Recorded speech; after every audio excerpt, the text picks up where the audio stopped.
Imagine uma cidade inteira reunida para assistir um espetáculo que prometia entrar para a história. Era a final da década de 1980, uma época em que grandes eventos públicos eram vistos como símbolo de progresso, criatividade e orgulho local. As cidades competiam entre si por atenção, turismo e prestígio.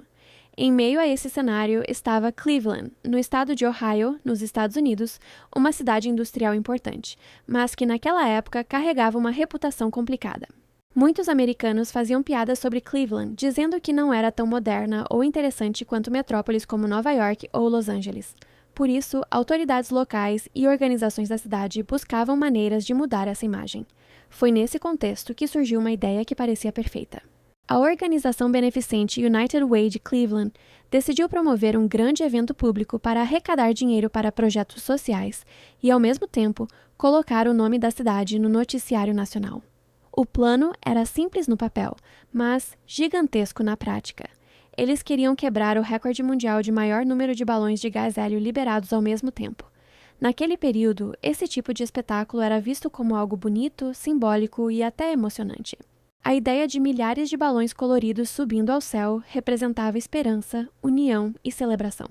No ano anterior, em 1985, a Disneyland havia estabelecido um recorde ao liberar cerca de 1.200.000 balões durante uma comemoração.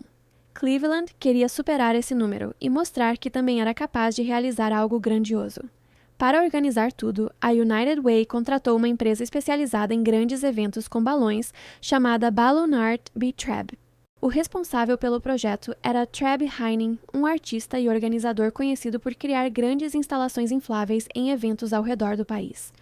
Ele e sua equipe passaram cerca de 6 meses planejando cada detalhe do que viria a ser chamado de Balloon Fest 86. No centro de Cleveland, na famosa Public Square, começou a ser montada uma estrutura enorme.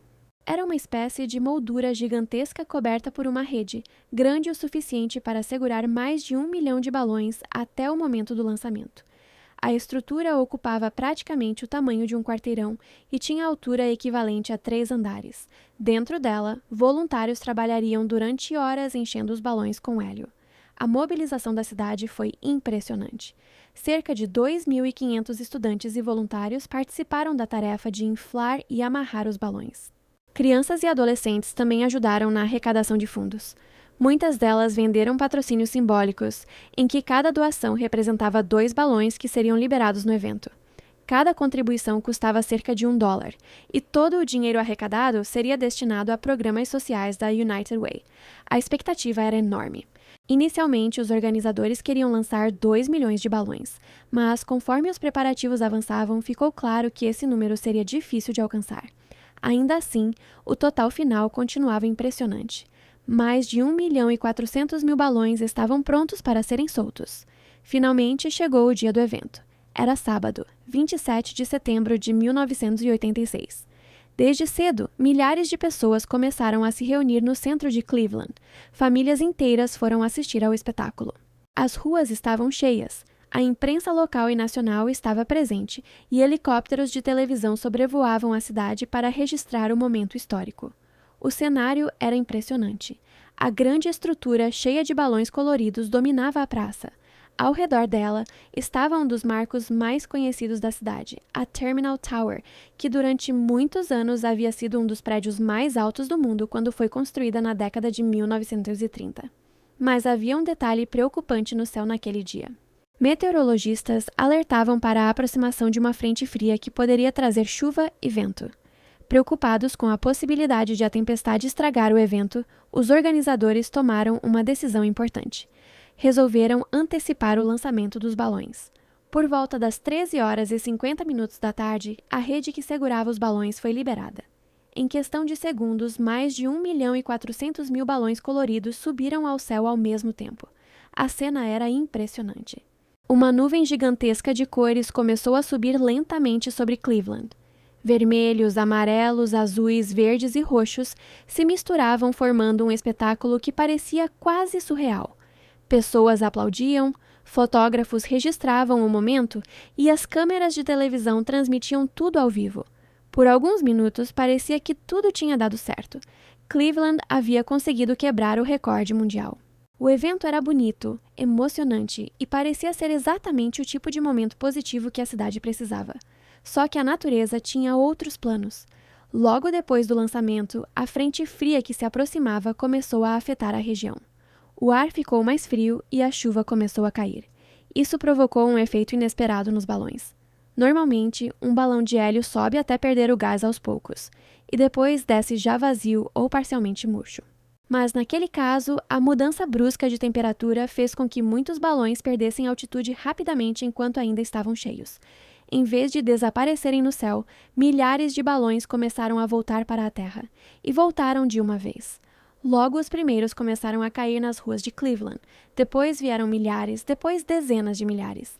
Em pouco tempo, áreas inteiras da cidade começaram a ser cobertas por balões coloridos. O espetáculo que antes estava no céu, agora estava espalhado pelo chão. Motoristas começaram a enfrentar problemas nas estradas. Muitos carros tentavam desviar dos balões que rolavam pelo asfalto ou saltavam com o vento. Alguns motoristas diminuíam a velocidade apenas para observar a cena em comum. Isso acabou causando congestionamentos e alguns acidentes de trânsito, mas os problemas não ficaram apenas nas ruas. O aeroporto Burke Lakefront, localizado perto do Lago Erie, também foi afetado. Balões começaram a cair nas proximidades das pistas de pouso. Para a aviação, isso representava um risco real, porque objetos leves podem ser sugados pelas turbinas ou atrapalhar a visão dos pilotos durante pousos e decolagens. Por precaução, uma das pistas do aeroporto precisou ser fechada temporariamente. Enquanto isso, milhares de balões continuavam sendo carregados pelo vento em direção ao Lago Erie. Esse lago é enorme e fica na fronteira entre os Estados Unidos e o Canadá. Ele também é muito usado para pesca e navegação. Quando os balões começaram a cair na água, criaram uma cena curiosa e ao mesmo tempo problemática. A superfície do lago ficou cheia de pontos coloridos flutuando. Foi nesse momento que uma situação muito mais grave começou a se desenrolar. Na mesma época em que o Balloon Fest acontecia, 2 famílias haviam relatado o desaparecimento de 2 pescadores que estavam no Lago Erie. Os nomes deles eram Raymond Broderick e Bernard Souzer. Eles tinham saído para pescar no dia anterior e não voltaram para casa. A Guarda Costeira dos Estados Unidos iniciou uma operação de busca. Equipes de resgate localizaram o barco dos pescadores perto do quebra-mar do Edgewater Park, mas encontrar os homens no meio do lago seria uma tarefa difícil. E os balões tornaram essa missão ainda mais complicada. Do alto, visto de um helicóptero, cada balão flutuando na água parecia, à distância, uma cabeça humana emergindo da superfície. Isso confundia os socorristas e dificultava a identificação de qualquer pessoa que pudesse estar na água pedindo ajuda. Além disso, havia tantos balões que a superfície do lago parecia coberta por eles.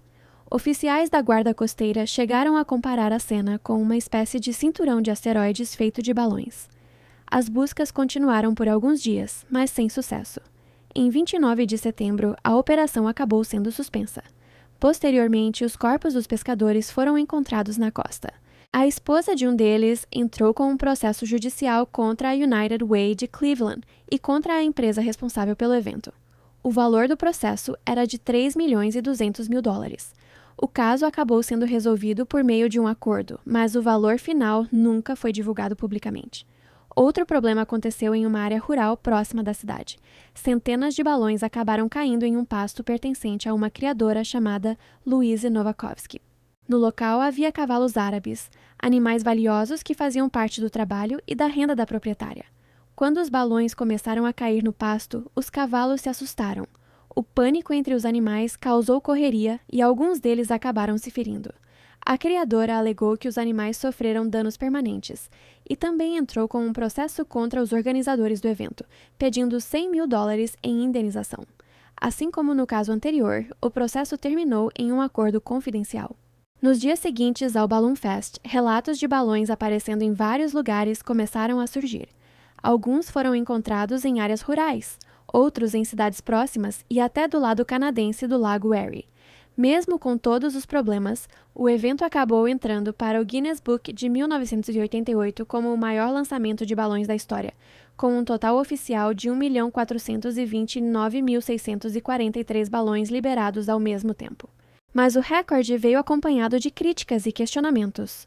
Com o passar do tempo, o Balloon Fest 86 passou a ser citado como um exemplo clássico de como eventos grandiosos podem gerar consequências inesperadas, quando não são analisados todos os riscos possíveis.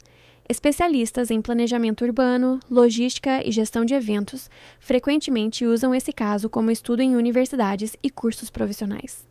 Hoje, olhando para trás, muitas pessoas consideram que o Balloon Fest foi um exemplo de boas intenções que acabaram gerando resultados desastrosos.